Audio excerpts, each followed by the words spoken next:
ನಮಸ್ಕಾರ ಸ್ನೇಹಿತರೆ. ಪ್ರಪಂಚದಲ್ಲಿ ದೊಡ್ಡ ದೇಶಗಳೇ ಶ್ರೀಮಂತವಾಗಿರುತ್ತವೆ ಅಂತ ನಾವು ಸಾಮಾನ್ಯವಾಗಿ ಯೋಚಿಸುತ್ತೇವೆ.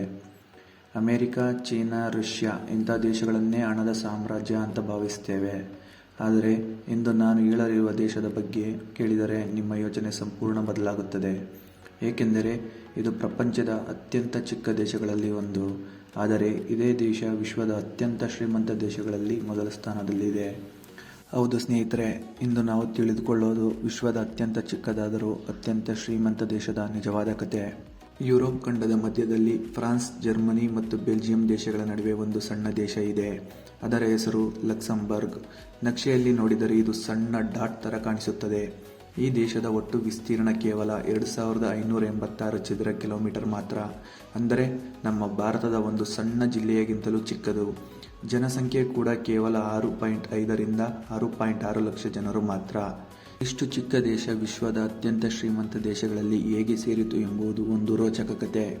ಒಂದು ದೇಶ ಶ್ರೀಮಂತ ಅಂತ ಹೇಳೋದಕ್ಕೆ ಮುಖ್ಯ ಅಳತೆ GDP ಪರ್ ಕ್ಯಾಪಿಟಾ, ಅಂದರೆ ಒಬ್ಬ ವ್ಯಕ್ತಿಗೆ ಸರಾಸರಿ ಎಷ್ಟು ಆದಾಯ ಬರುತ್ತದೆ ಎಂಬುದು. 2025ರ ಅಂಕಿಅಂಶಗಳ ಪ್ರಕಾರ ಲಕ್ಸಂಬರ್ಗ್ನ ಪ್ರತಿ ವ್ಯಕ್ತಿಯ ಸರಾಸರಿ ವಾರ್ಷಿಕ ಆದಾಯ ಸುಮಾರು 1.3 ಲಕ್ಷದಿಂದ 1.4 ಲಕ್ಷ ಡಾಲರ್. ಭಾರತೀಯ ಹಣದಲ್ಲಿ ನೋಡಿದರೆ ಇದು ಸುಮಾರು 1 ಕೋಟಿ ರೂಪಾಯಿಗೂ ಹೆಚ್ಚು. ಅಂದರೆ ಲಕ್ಸಂಬರ್ಗ್ನಲ್ಲಿ ಸಾಮಾನ್ಯವಾಗಿ ಕೆಲಸ ಮಾಡುವ ವ್ಯಕ್ತಿಯು ಪ್ರಪಂಚದ ಶ್ರೀಮಂತನ ಪಟ್ಟಿಗೆ ಸೇರುತ್ತಾನೆ. ಈ ಚಿಕ್ಕ ದೇಶ ಶ್ರೀಮಂತವಾಗಲು ಪ್ರಮುಖ ಕಾರಣ ಬ್ಯಾಂಕಿಂಗ್ ಮತ್ತು ಫೈನಾನ್ಸ್ ಕ್ಷೇತ್ರ. ಲಕ್ಸಂಬರ್ಗ್ ಇಂದು ಪ್ರಪಂಚದ ಪ್ರಮುಖ ಹಣಕಾಸು ಕೇಂದ್ರಗಳಲ್ಲಿ ಒಂದು. ಈ ಚಿಕ್ಕ ದೇಶದಲ್ಲಿ 120ಕ್ಕೂ ಹೆಚ್ಚು ಅಂತಾರಾಷ್ಟ್ರೀಯ ಬ್ಯಾಂಕುಗಳು ಕಾರ್ಯನಿರ್ವಹಿಸುತ್ತಿದ್ದಾವೆ. ಪ್ರಪಂಚದ ದೊಡ್ಡ ದೊಡ್ಡ ಕಂಪನಿಗಳು ಮತ್ತು ಶ್ರೀಮಂತರು ತಮ್ಮ ಹಣವನ್ನು ಇಲ್ಲಿ ಹೂಡಿಕೆ ಮಾಡುತ್ತಾರೆ.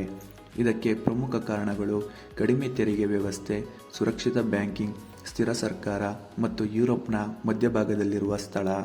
ಈ ಸ್ಮಾರ್ಟ್ ಯೋಜನೆಗಳಿಂದ ಲಕ್ಸಂಬರ್ಗ್ ನಿಧಾನವಾಗಿ ಫೈನಾನ್ಸ್ ಹಬ್ ಆಗಿ ಬೆಳೆಯಿತು. ಒಂದು ಕಾಲದಲ್ಲಿ ಉಕ್ಕು ಉದ್ಯಮದ ಮೇಲೆ ಅವಲಂಬಿತವಾಗಿದ್ದ ಈ ದೇಶ ನಂತರ ತನ್ನ ಗಮನವನ್ನು ಸಂಪೂರ್ಣವಾಗಿ ಬ್ಯಾಂಕಿಂಗ್ ಮತ್ತು ಇನ್ವೆಸ್ಟ್ಮೆಂಟ್ ಕಡೆ ತಿರುಗಿಸಿತು.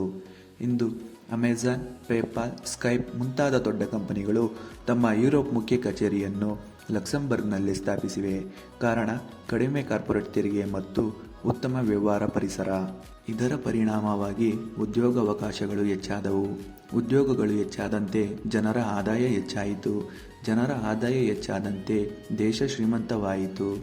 ಲಕ್ಸಂಬರ್ಗ್ನಲ್ಲಿ ಜನರ ಜೀವನ ಮಟ್ಟ ಕೂಡ ತುಂಬ ಉನ್ನತವಾಗಿದೆ. ಪಬ್ಲಿಕ್ ಟ್ರಾನ್ಸ್ಪೋರ್ಟ್ ಸಂಪೂರ್ಣ ಉಚಿತ ಇದ್ದು ಆರೋಗ್ಯ ಸೇವೆಗಳು ಅತ್ಯುತ್ತಮ. ಶಿಕ್ಷಣ ವ್ಯವಸ್ಥೆ ಉನ್ನತ ಮಟ್ಟದಲ್ಲಿದೆ. ಕ್ರೈಮ್ ರೇಟ್ ತುಂಬಾ ಕಡಿಮೆ ಇದೆ. ಇದರ ಕಾರಣದಿಂದ ಈ ದೇಶ ಬೆಸ್ಟ್ ಕಂಟ್ರಿ ಟು ಲೈವ್ ಪಟ್ಟಿಯಲ್ಲಿ ಸದಾ ಟಾಪ್ನಲ್ಲಿ ಕಾಣಿಸುತ್ತದೆ. ಇನ್ನೊಂದು ಅಚ್ಚರಿ ವಿಷಯ ಏನೆಂದರೆ ಇಷ್ಟು ಶ್ರೀಮಂತ ದೇಶಕ್ಕೆ ದೊಡ್ಡ ಸೇನೆ ಇಲ್ಲ. ಲಕ್ಸಂಬರ್ಗ್ ಸೇನೆ ಕೇವಲ ಸುಮಾರು 900 ಸೈನಿಕರು ಮಾತ್ರ. ಯುದ್ಧ ಪರಿಸ್ಥಿತಿಯಲ್ಲಿ ನ್ಯಾಟೋ ದೇಶಗಳು ರಕ್ಷಣೆಯಾಗುತ್ತವೆ. ಹೀಗಾಗಿ ಸೇನೆಗೆ ಹೆಚ್ಚು ಹಣ ಖರ್ಚು ಮಾಡದೆ ಈ ಹಣವನ್ನು ಜನರ ಅಭಿವೃದ್ಧಿಗೆ ಬಳಸುತ್ತಾರೆ. ಇದು ಕೂಡ ದೇಶ ಶ್ರೀಮಂತವಾಗಲು ಒಂದು ಪ್ರಮುಖ ಕಾರಣವೆಂದು ಹೇಳಬಹುದು. ಇನ್ನೊಂದು ಆಶ್ಚರ್ಯಕರ ಸಂಗತಿ, ಲಕ್ಸಂಬರ್ಗ್ ಜನಸಂಖ್ಯೆಯಲ್ಲಿ ಸುಮಾರು 45% ಜನರು ವಿದೇಶಿಗರೇ ಆಗಿರುತ್ತಾರೆ. ಫ್ರಾನ್ಸ್, ಜರ್ಮನಿ ಮತ್ತು ಇತರ ಯುರೋಪ್ ದೇಶಗಳಿಂದ ಸಾವಿರಾರು ಜನರು ಇಲ್ಲಿ ಕೆಲಸಕ್ಕೆ ಬರುತ್ತಾರೆ. ಕಾರಣ ಒಂದೇ, ಹೈ ಸ್ಯಾಲರಿ ಮತ್ತು ಉತ್ತಮ ಜೀವನ ಮಟ್ಟ. ಹೀಗಾಗಿ ಈ ಚಿಕ್ಕ ದೇಶ ಇಂದು ಪ್ರಪಂಚದ ಜನರಿಗೆ ಉದ್ಯೋಗ ನೀಡುವ ಶ್ರೀಮಂತ ದೇಶವಾಗಿ ಬೆಳೆದಿದೆ.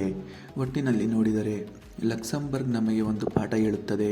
ದೇಶ ದೊಡ್ಡದಾಗಿರಬೇಕೆಂದು ಬೇಡ, ಸ್ಮಾರ್ಟ್ ಪ್ಲಾನಿಂಗ್, ಆರ್ಥಿಕತೆ ಯೋಜನೆ ಮತ್ತು ಸರಿಯಾದ ನಿರ್ಧಾರಗಳಿದ್ದರೆ ಸಾಕು.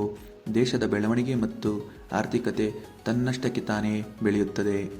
ಇಂತಹ ಪ್ರಪಂಚದ ರಹಸ್ಯ ಮತ್ತು ಆಶ್ಚರ್ಯಕರ ದೇಶಗಳ ಬಗ್ಗೆ ಇನ್ನಷ್ಟು ವಿಡಿಯೋ ಬೇಕಾದರೆ ಈ ಚಾನಲ್ನ ಈಗಲೇ ಸಬ್ಸ್ಕ್ರೈಬ್ ಮಾಡಿ ಮತ್ತು ಬೆಲ್ ಐಕನ್ ಅನ್ನು ಒತ್ತಿ. ಹಾಗೆ ಈ ವಿಡಿಯೋ ಲೈಕ್ ಮಾಡುವ ಮುಖಾಂತರ ಈ ಮಾಹಿತಿ ವಿಡಿಯೋ ಬಗ್ಗೆ ನಿಮ್ಮ ಅಭಿಪ್ರಾಯ ಕಮೆಂಟ್ ಬಾಕ್ಸ್ನಲ್ಲಿ ತಿಳಿಸಿ. ನಾನು ಮತ್ತೆ ಭೇಟಿಯಾಗುತ್ತೇನೆ ಒಂದು ಹೊಸ ದೇಶದ ರೋಚಕ ಕಥೆಯೊಂದಿಗೆ.